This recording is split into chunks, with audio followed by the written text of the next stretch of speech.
Hi everybody, welcome to this week's learning moment.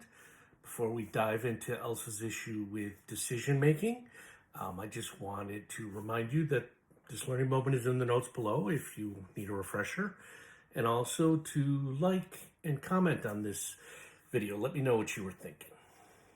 So the first thing Elsa needs to do is to set the expectation with the new managers that she expects these decisions to be made.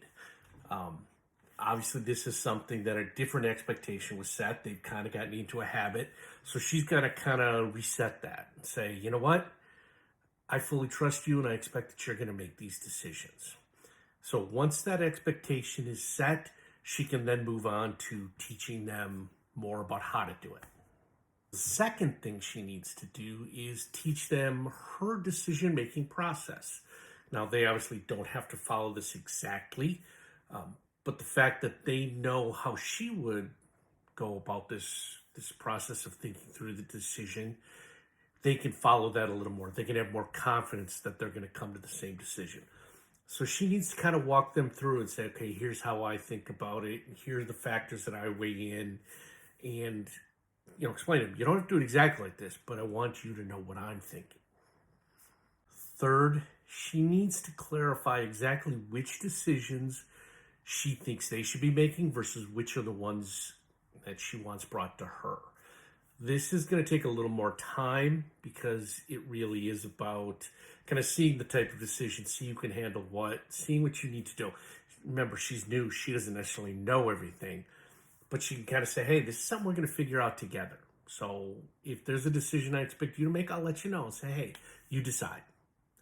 Or if it's one that they made and she thinks, oh, I wish I would have been in on that, she could say that too and say that there's going to be a lot of mistakes and don't worry about them.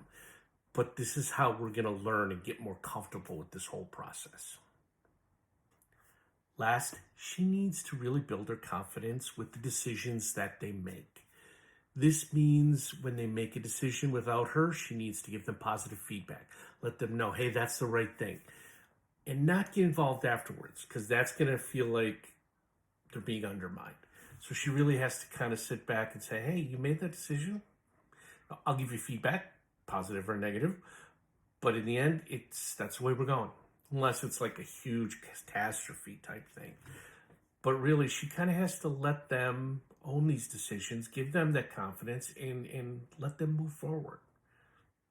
That's it for this week's learning moment. Again, like and comment below. I'm really interested to know what you think of my advice or what you could think of. And we will talk next week. Go be a great manager.